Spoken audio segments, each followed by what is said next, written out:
اغفر لنا وارحمنا لنكونن من الخاسرين রব্বুল আলামিন পবিত্র জুমার দিনে তোমার বান্দাদেরকে নিয়ে তোমার শাহী দরবারে হাত তুলেছি। রব্বুল আলামিন তোমার হাবিবের উপরে কয়েকবার দুরূদ ও সালাম পড়েছি। মেহেরবানি করে আমাদের দুরূদ ও সালামটুকু সোনার মদিনায় নবী পাকের রওজা মুবারকে পৌঁছে দাও। तमाम পৃথিবীর মাটির নিচে যত মুমিন মুমিনাত শুয়ে আছেন এদের রূহের পরে সব পৌঁছাই দাও। রব্বুল আলামিন আমরা যারা নামাজের জন্য এসেছি আর যারা আসছে কিয়ামতের দিন মুসিবতের সময় এই নামাজ এই মসজিদ আমাদের সকলের জন্য নাজাতের জরিয়া বানাই দিও আল্লাহ। या रब करम तो अगर करे वो बात जुबा को जो दिल पर असर करे। रब्बना तकब्बल मिन्ना इन्नका अंतस समीउल अलीम व तुब अलैना इन्नका अंतत तव्वाबुर रहीम। सुब्हान रब्बिका रब्बिल इज्जति अम्मा यसिफून व सलामुन अलल मुरसलीन वल्हम्दुलिल्लाहि रब्बिल आलामीन। अल्हम्दुलिल्लाह আল্লাহ রাব্বুল আলামিনের দরবারে লাখো কোটি শুকরিয়া আদায় করি যে মহান আল্লাহ রাব্বুল আলামিন আজকের জুমার দিন একটা বরকতপূর্ণ দিনে আমাদেরকে মসজিদে আজানের সাথে সাথে আজানের পরপরে আসার তৌফিক দান করেছেন এবং মসজিদের আজকের কিছু আলোচনা গুরুত্বপূর্ণ আলোচনা শোনার এবং বলার তৌফিক আল্লাহ পাক আমাদেরকে দান করলেন। এই জন্য আমরা সকলেই কালিমাতুশ শুকর আমরা আদায় করব। আমরা সকলেই উচ্চস্বরে জবান খুলে সকলে বলি আলহামদুলিল্লাহ, আল্লাহু আকবার, আল্লাহু আকবার। আল্লাহ রাব্বুল আলামিন আমাদের প্রতি খুশি হয়ে গেছেন। আমরা যেভাবে আল্লাহর প্রশংসা করলাম দিল থেকে করেছি না, মন থেকে করেছি না একদম, নাকি মুখে মুখে না মন থেকে। যে রব আমাদেরকে সৃষ্টি করেছেন, যে মালিক আমাদেরকে সৃষ্টি করেছেন, যিনি আমাদেরকে আহার দিচ্ছেন, খাবার দিচ্ছেন, এই অক্সিজেন দিয়ে বাঁচিয়ে রেখেছেন, সার্বক্ষণিক আল্লাহ রাব্বুল আলামিনের নিরাপত্তায় আমরা আছি। আল্লাহ পাক আমাদেরকে নিরাপত্তা দান করেছেন। আজকে যদি এই মুহূর্তে আল্লাহ পাক আমাদের নিরাপত্তা না দিতেন তাহলে আমরা মসজিদে আসার সুযোগ পেতাম না। পেতাম হয় হসপিটালে থাকতাম, নাই অন্য জায়গায় থাকতাম, নাই বিভিন্ন পেরেশানিতে থাকতাম, নাই দোকানে থাকতাম। এই জন্য আল্লাহ পাক আমাদেরকে নিতান্ত মহব্বত করে ভালোবেসে আমাদেরকে নিরাপত্তা দান করেছেন। এই জন্য আমরা আল্লাহ শুকর আনতে আমরা আল্লাহ রাব্বুল আলামিনের শুকরিয়া আদায় করেছি। সকলে আরেকবার বলি আলহামদুলিল্লাহ। আমরা আজকের বিশেষ কিছু আলোচনা শুনব যেটা আমাদের জীবনের দরকার। আমাদের জীবন থেকে যে সময়টা পেরিয়ে যাচ্ছে, চলে যাচ্ছে, এই সময়টা আর কি আমাদের কাছে ফিরে আসবে? বলেন আসবে? আসবে না। আজকে যে সময়টা আমাদের কাছ থেকে পার হয়ে যাচ্ছে এই সময়টা আপনার আমার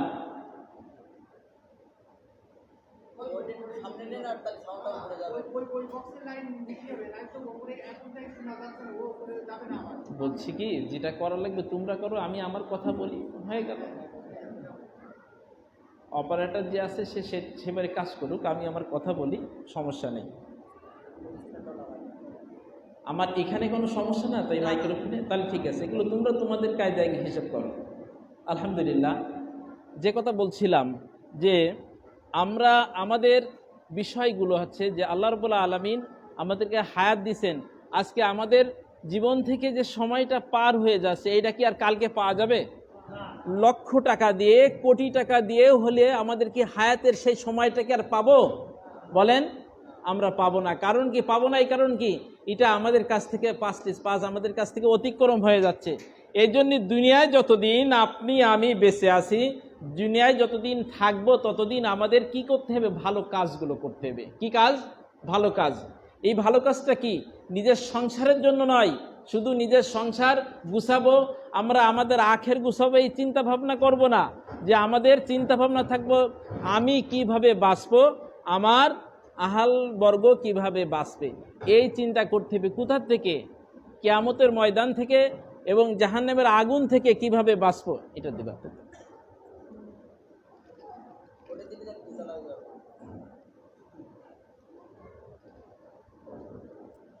জাহান্নামের আগুন থেকে আমরা কিভাবে বাঁচব, এই চিন্তা বুদ্ধিমান ওই ব্যক্তি, জ্ঞানী ওই ব্যক্তি যে চিন্তা করবে যে আমি আমার কবর থেকে আমি কিভাবে বাঁচব, আমি জাহান্নামের আগুন থেকে কিভাবে বাঁচব।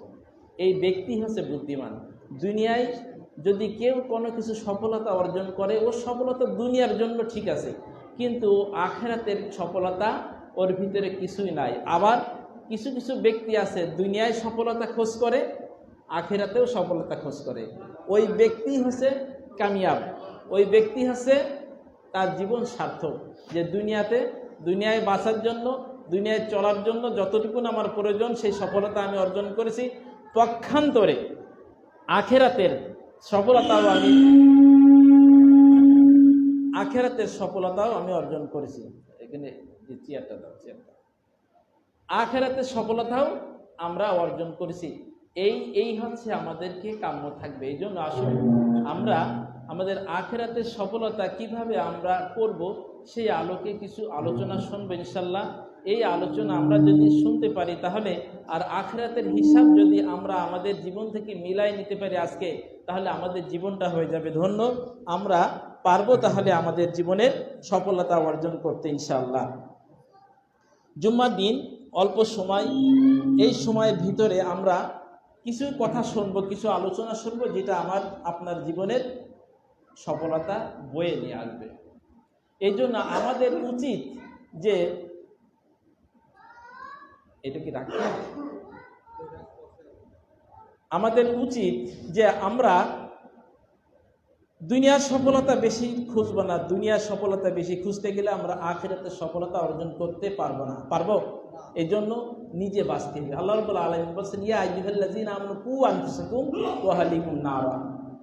হে ঈমানদারগণ, তুমি জাহান্নামের আগুন থেকে বাঁচো এবং তোমার আহাল বর্গ যারা আছে তাদেরকেও জাহান্নামের আগুন থেকে বাঁচাও। আল্লাহ রাব্বুল আলামিন বলছেন, শুধু একা বাঁচলে হবে না, আমার পরিবারবর্গ যারা আছে তাদেরকে জাহান্নামের আগুন থেকে বাঁচাতে হবে। এই জন্য আমাদের দুইটা পথ। একটা পথ হচ্ছে কি, শিরিক মুক্ত জীবনযাপন করতে হবে। শিরিক মুক্ত জীবনযাপন করতে হবে। এটা নাও, এটা থাক, এটা অফ করে দাও। শিরিক মুক্ত জীবনযাপন আমাদের করতে হবে, যে শিরিক থাকবে না।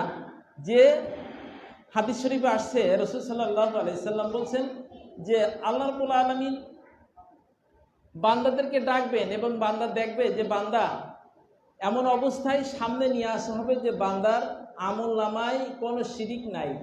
ওই বান্দা জান্নাতে প্রবেশ করবে। সুবহানাল্লাহ বিহামদি। আল্লাহ রাসূল বলছেন, যদি ওর অন্য অন্য গুনাহও থাকে, যত গুনাহই থাক না কেন, আল্লাহ রাব্বুল আলামিন তাকে মাফ করে দেবেন।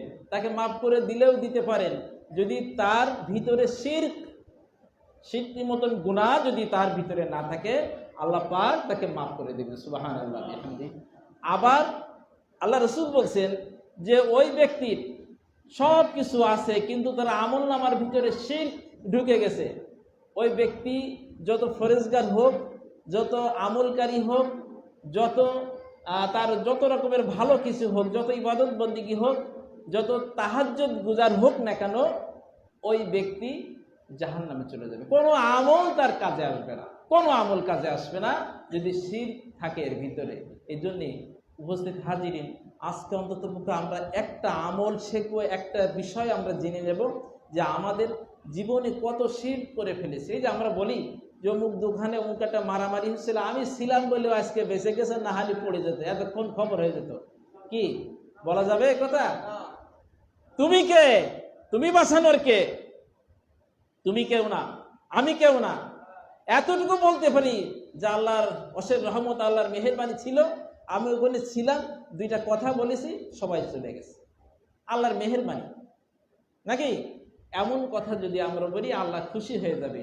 কিন্তু যদি বলি যে আমি ছিলাম বিধায় ও বেঁচে গেছে, আর ওরে আমি বাঁচাই নিয়ে এসেছি, আরে এরকম মহরহ শিরিক আমরা করে ফেলছি না? বলেন, আমাদের যত ঈমান, যত বুজুর্গি, যত ইবাদত আমরা করি না কেন, এই বিন্দু মাত্র শিরক যদি আমাদের থাকে, তাহলে আমাদের ইবাদত বন্দেগী আল্লাহ পাক আমাদেরকে কবুল করবেন না। এই জন্য উপস্থিত হাজিরিন, এই ইবাদত বন্দেগীর একনিষ্ঠভাবে আমাদেরকে ইবাদত করতে হবে। আপনি অল্প করেন, বেশি ইবাদত করতে হবে না। সারা রাত জেগে জেগে আপনার তাহাজ্জুদ পড়া লাগবে না। আপনি অল্প আমল করেন, ওইটাই নাজাতের জন্য যথেষ্ট হয়ে যাবে।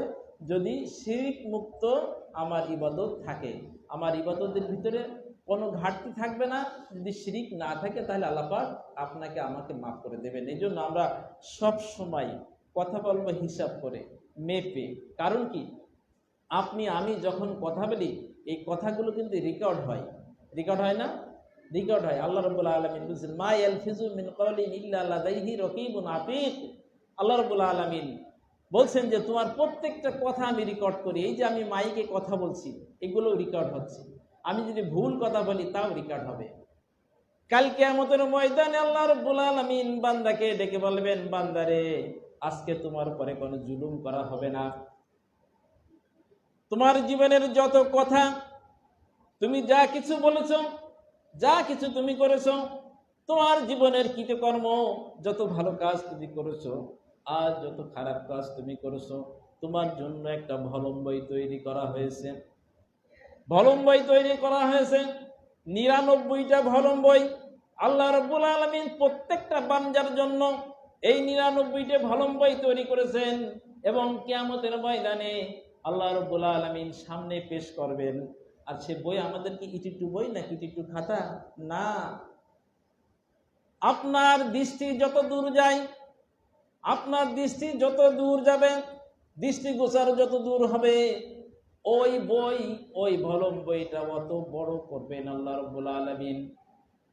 এবং ওই বইয়ের ভিতরে আপনার সমস্ত আমলনামা লেখা হবে এবং আল্লাহ রাব্বুল আলামিন বলবেন, আজকে কারোর সাথে জুলুম করা হবে না। প্রত্যেকটা ব্যক্তির সাথে, প্রত্যেকটা বান্দার সাথে, প্রত্যেকটা বান্দির সাথে আজকে ইনসাফ করা হবে। তুমি যা কিছু করেছো, যা কিছু বলেছো, সমস্ত কিছু তোমার ভলম বইতে লেখা আছে।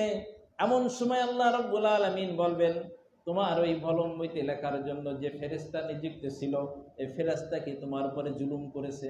আল্লাহ পাক জিজ্ঞেস করবেন, তোমার উপরে কি জুলুম করেছে? তোমার কি অবিশ্বাস হয়?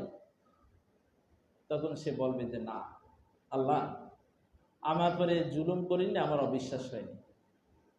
আল্লাহ রাব্বুল আলামিন তখন বান্দাকে ডাক দিয়ে বলবেন, বান্দারে জুলুম করিনি, অবিশ্বাসও যখন তোমার নাই, কিন্তু তোমার তো কোনো নেকি নাই, কোনো কিছু নাই, তুমি তো গুনাহগার হয়ে গেছো, তুমি তো জাহান্নামী হয়ে যাবে। এমন সময় আল্লাহ রাব্বুল আলামিন বলবেন, একটি মাত্র নেক আমল তোমার আছে আমার কাছে। এই নেক আমলটা কি? আল্লাহ রাব্বুল আলামিন তখন বান্দাকে ডাক দিয়ে বলবেন, বান্দারে একটা নেক আমল তোমার আছে আমার কাছে। যে নেক আমলটা তুমি যদি এই নেক আমলটা লিখে আল্লাহ রাব্বুল আলামিন দিয়ে দেবেন, একটা কাগজের পরে দিয়ে দেবেন, ওই নেক আমলটা নিয়ে আল্লাহ রাব্বুল আলামিন বলবেন, যাও ওই মিজানের পাল্লার পরে যাও, যে ওখানে যে তুমি ওইখানে যে তুমি ওজন দাও। তখন ওই বান্দা বলবে, আল্লাহ সামান্য একটা কাগজের টুকরো আর আমার 99টা ভলম বই, যে বই পাজা করে নেওয়া যাবে না, আমি ওই পাল্লায় দেবো সামান্য কাগজের টুকরা, এটা ওজন দিয়ে কি হবে? আল্লাহ রাব্বুল আলামিন বলবে, আজকে তোমার প্রতি ইনসাফ করা হবে, যাও তুমি পাজার ওজন দাও। তখন ওই বান্দা ওই পাল্লায় নিয়ে যে কাগজের টুকরা টুকু রাখবেন। সুবহানাল্লাহ বলেন। এই আলোচনাটা আমি আগে একদিন করেছিলাম মনে হয়, তারপরেও এটাকে মনে রাখার জন্য, ইয়াদ রাখার জন্য আমরা বেশি বেশি করে আমলটা করব, এই জন্য আমি আবার কথাটা রিপিট করছি। তখন পাল্লায় রাখা হবে, পাল্লায় রাখার পরে দেখা যাবে কাগজের টুকরার পাল্লাটি ভারী হয়ে গেছে। জোরে জোরে বলেন সুবহানাল্লাহ। কিন্তু ওই কাগজের টুকরায় কি লেখা ছিল? ওই কাগজের টুকরায় লেখা ছিল, আশহাদু আল্লা ইলাহা ইল্লাল্লাহু ওয়াহদাহু লা শারীকা লাহু ওয়া আশহাদু আন্না মুহাম্মাদান আবদুহু ওয়া রাসূলুহু। এত পাওয়ার এই কালেমার, এই তাসবিহ, এত পাওয়ার, যার কারণে আল্লাহ রাব্বুল আলামিন বলবেন, যাও তোমাকে আমি মাফ করে দিলাম। কিন্তু শর্ত একটাই। কোন শর্ত? আগে বলেছি, শিরক যদি আপনার ভিতরে থাকে ওই পাল্লা আর উঠবে না। আমার ভিতরে যদি থাকে ওই পাল্লা আর উঠবে না। এই জন্য ভাইরা আমার, শিরক মুক্ত জীবন যাপন করতে হবে আর অহংকার মুক্ত জীবন যাপন করতে হবে। আমাদের ভিতরে দুইটাই এমন ভাবে একড়ে ধরেছে, দুইটাই কোন রকম কোনো পাশে ছাড়ার কোনো সুযোগ নাই। যদি আমি একটু টাকা লাভ হয়ে যাই, যদি আমি একটু ধনী ব্যক্তি হয়ে যাই, আমার গর্ব, আমার অহংকার, আমার তাকব্বুরি, আমার হাঁটা, আমার চলার স্টাইল ভিন্ন রকম হয়ে যাবে। রাস্তা দিয়ে যদি আমি আপনি হেঁটে যাই, যদি এই ধনী ব্যক্তি হেঁটে যায়, যদি কেউ সালাম দেয়, একজন গরিব মানুষ যদি সালাম দেয়, সালামের উত্তর না দিয়ে এরকম করে আছে না, সালামের উত্তরও ঠিক মতো দিতে চায় না। তাহলে এই অহংকার আর এই তাকব্বুরি, এই মাতব্বরি, যদি অহংকার আপনার ভিতরে থাকে, আমার ভিতরে থাকে, আল্লাহ রাব্বুল আলামিন আপনার ইবাদত বন্দেগী কবুল করবেন না, আমার ইবাদত কবুল হবে না। আর শিরক যদি থাকে, শিরক গুনাহ আল্লাহ রাব্বুল আলামিন মাফ করবেন না। যদি আপনি আমি জান্নাতে যেতে চাই, আর জান্নাতে যাওয়ার জন্য আমরা রাস্তা যদি তৈরি করতে চাই, তাহলে অবশ্যই অবশ্যই এই দুইটা দিক থেকে আমাদের মুক্ত থাকতে হবে। কারণ আপনি আমি যখন মরে যাব, মরে যাওয়ার পরেই আমার এই দেহটা এত সুন্দর গেটআপ, এত সুন্দর পোশাক আশাক, এত স্টাইল, এত কিছু আপনার আছে, আমার আছে, মরে যাওয়ার সাথে সাথে আমার এই দেহটা কার খাদ্য হবে বলেন তো? পোকামাকড়ে খাদ্য হবে। অপেক্ষা করছে তারা যে আসো, তুমি কবরে আসো। কিন্তু এই কবরে আপনাকেও খাবে না এমন আমল যদি আপনি আমি করতে পারি, তাহলে আপনাকে পোকাও খাবে না, কোনো কিছুই খাবে না। এই জন্য আসুন উপস্থিত হাজিরিন, সময় সংক্ষেপ হয়ে আসছে। আজকে আমাদের অনেক আলোচনা ছিল, কিন্তু আমি সময়ের ভিতরে আমি সেই আলোচনাগুলো হয়তো সারতে পারবো না। তারপরেও যতটুকু আমাদের প্রয়োজন, ততটুকু আমি, যতটুকু দরকার আমি বলার চেষ্টা করবো ইনশাল্লাহ। আমাদেরকে বাঁচতে হবে কোথার থেকে? জাহান্নামের আগুন থেকে। একটাই পথ সবসময় খেয়াল রাখবো, আমার সন্তান মৃত্যুর সাথে সাথে ও কিন্তু ওর খেয়াল থাকবে আব্বার কোথায় কি আছে, কোথায় চেক বই আছে, কোথায় টাকা আছে, ও খেয়াল থাকবে। কান্নাকাটি করবে ঠিক আছে, কিন্তু 2 দিন 3 দিন পরে সব ভুলে যাবে। কিন্তু যদি নিজের জন্য কিছু করতে পারি, আমার নিজের জন্য আমি যদি কিছু করতে পারি, তাহলে হবে আমার আখিরাতের সফলতা। আর যদি না করতে পারি, তাহলে আমার হবে ব্যর্থতা। আল্লাহ রাব্বুল আলামিন বলেন, বান্দারে তোরে এত কিছু দিলাম, তোরে ধন দিলাম, সম্পদ দিলাম, মান দিলাম, সম্মান দিলাম, হাল আতা আলাল ইনসানি হিনুম মিনাদ দাহরি লাম ইয়াকুন শাইয়াম মাযকুরা। আল্লাহ রাব্বুল আলামিন বলেন, বান্দারে তোরে কেউ চিনতো না, তোরে কেউ জানতো না, তোর কোনো পরিচয় পরিচিতি ছিল না, আমি আল্লাহ রাব্বুল আলামিন তোর পরিচয় পরিচিতি করে দিলাম, তোকে এত কিছু দিলাম, দেওয়ার পরেও আজকে তুই আমারে ভুলে গেলি। কেমন করে ভুলে গেলি? আল্লাহ পাক জিজ্ঞেস করবে, কেমন করে ভুলে গেলি? এত কিছু দিলাম, সম্পদ দিলাম, আমি যখন আসছি পৃথিবীতে আমাকে কেউ চিনতো বলেন? আমার কথাই বলে আমাকে চিনতো না। আজকে আমার আমার এলাকার মানুষ চেনে, অন্য এলাকার মানুষ চেনে, অন্য জেলার মানুষ আমাকে চেনে। কে চিনাইছে বলেন? আল্লাহ পাক আমাকে চিনাইছে না? এমনি ভাবে আপনাকেও কম বেশি চিনাইছে। সেই আল্লাহকে আমি আপনি কি করে ভুলে যাই? এই ভোলা যাবে না ভাই। এই জন্য আমাদেরকে আসতে হবে, আর নিজের জন্য আমাদের আখিরাতের কিছু সামান তৈরি করতে হবে। সেটা হলো কি? সদাকা। জীবনে অনেক কিছু আমরা করছি, কিন্তু আমাদের সেই আমলটা আমরা করতে পারছি না, সদাকা আমরা করতে পারছি না। আমরা সদকার থেকে আমরা দূরে সরে যাচ্ছি। আমরা দান করি না, আমরা দানটারে মনে করি যে আমার কাছ থেকে অর্থ মনে হয় চলে যাচ্ছে, ও আর ফিরে আসবে না। হাদিস শরীফ, মুসলিম শরীফের হাদিস, রাসূল সাল্লাল্লাহু আলাইহি সাল্লাম সাহাবাদের নিয়ে আলোচনা করছেন, সাহাবায়ে কেরামদেরকে নিয়ে, যে আল্লাহ রাসূল বলছেন যে একটা সময় ছিল, যে সময় এক ব্যক্তি, এক মুসাফির চলছে রাস্তা দিয়ে, একাকি চলছে। মুসাফিররা তো রাস্তায় চলে একা একা, নাকি? সাথে কেউ থাকে? থাকে না। মুসাফির কাজে থাকে, বিভিন্ন কাজে থাকে। উনি হঠাৎ করে মাঠের ভিতর দিয়ে যাচ্ছে, রাস্তার ভিতর দিয়ে যাচ্ছে, হঠাৎ করে শুনতে পাই যে অমুকের জমিতে পানি দাও, অমুকের জমিতে পানি দাও। ও চিন্তা করছে, মুসাফির চিন্তা করছে কি ব্যাপার, আশপাশে কোনো লোকজন নাই, কেউ নাই, অমুকের জমিতে পানি দাও, কথাটা কে বললো? এদিকে ওদিকে তাকায়, কিন্তু কোনো লোক পাচ্ছে না। খেয়াল করে শোনেন আলোচনাটি। ওই মুসাফির একটু আকাশের দিকে তাকিয়ে দেখেন, ডাইনে তাকায়, বামে তাকায়, সামনে তাকায়, পিছনে তাকায়, কিন্তু কোনো জায়গায় কোনো লোকের সন্ধান যখন পায় না। উপরের দিকে তাকায় দেখেন, এমনি রোদের সময় হঠাৎ করে এক খণ্ড কালো মেঘ যেন কোথায় সামনের দিকে এগিয়ে যাচ্ছে। মুসাফির নিজেও একটু আকৃষ্ট হলেন, হঠাৎ করে মেঘ, আর মেঘটা সামনের দিকে যাচ্ছে। ওই মুসাফির মেঘের সাথে সাথে চলতে থাকলো। কিছু দূর যাওয়ার পরে দেখেন মেঘটা একটা কালো পাহাড়ের পরে একটা পাথরের পরে উপরে একটা পাহাড়ের উপরে যেন বৃষ্টি বর্ষণ করছে। হঠাৎ করে বৃষ্টি, আমাদের দেশে মাঝে মাঝে হঠাৎ করে পানি হয় না, রোদ আছে অত দেখে হঠাৎ করে বৃষ্টি হয়ে গেল, কেন? এক ছাড়া বৃষ্টি হয়ে যায় না, আমরা দেখি না? অল্প এলাকা নিয়ে এগুলো আল্লাহ পাক আমাদেরকে দেখায়। হঠাৎ বৃষ্টি কিভাবে আসলো? অল্প জায়গা নিয়ে, হয়তো দেখা যাচ্ছে 10 বিঘে জায়গা নিয়ে বৃষ্টি হয়ে গেছে, আর নাই। আল্লাহ রাব্বুল আলামিন ওই মুসাফির চিন্তা করলেন, তাহলে এই পানিটা কোথায় যায়? যখন ওই কালো পাহাড়ের পরে পানিটা পড়লেন, পাহাড় থেকে পানি ঝর্ণা হিসেবে চলে আসছেন, একটা ড্রেন দিয়ে চলে আসছেন। এমন সময় চলে আসার পরে ওই ড্রেনের কর্নার যে দেখি একটা লোক কুদাল দিয়ে তার পানির ব্যবস্থা করছেন এবং ওই পানিগুলো নিয়ে নিজে শেষে শেষে তার জমিতে দিচ্ছে। সুবহানাল্লাহ। ওই লোক, ওই মুসাফির তখন চিন্তা করছেন, বলছেন, ভাই আপনার সাথে আমি কিছু কথা বলবো, আমি একজন মুসাফির। তা বলে, বলেন কি কথা বলবেন? আমি হলাম এই রাস্তা দিয়ে চলছিলাম, হঠাৎ করে আমি এমন একটা আওয়াজ শুনতে পাই, আপনার নাম কি? তো বলে, নাম অমুক। সাথে সাথে নামটাও মিলে গেছে।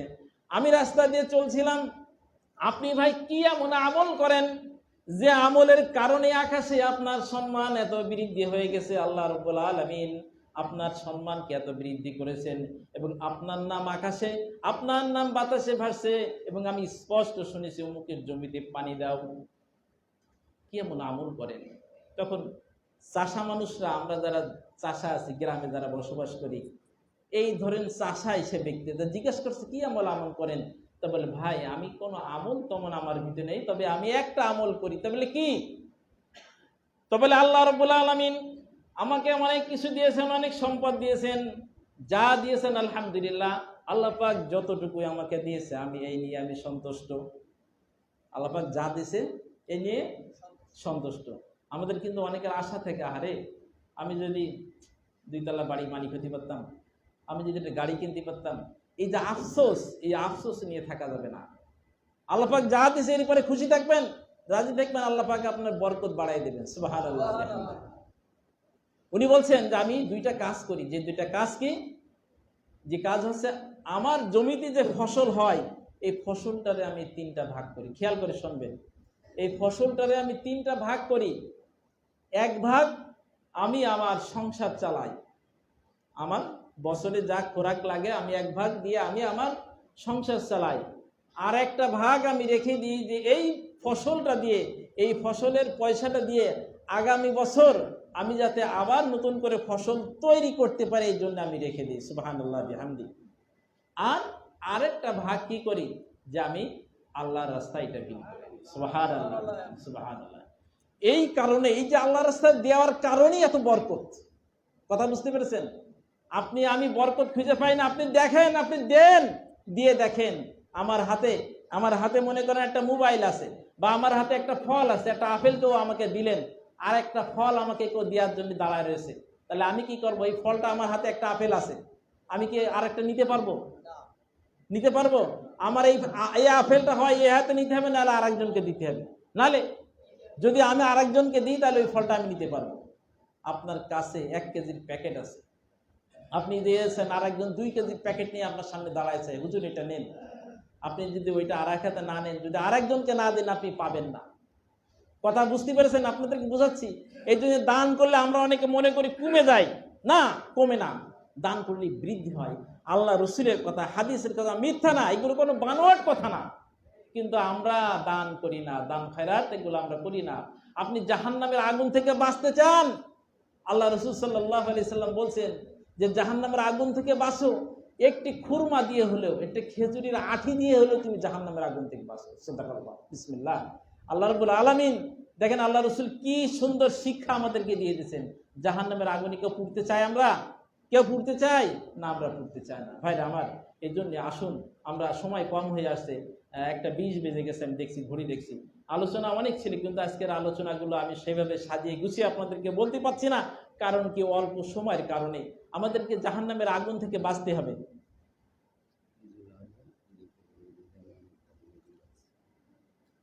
আচ্ছা ঠিক আছে, ঠিক আছে, আমি কথা শেষ করে নিই, কথা বলবেন, অসুবিধা নেই ইনশাল্লাহ।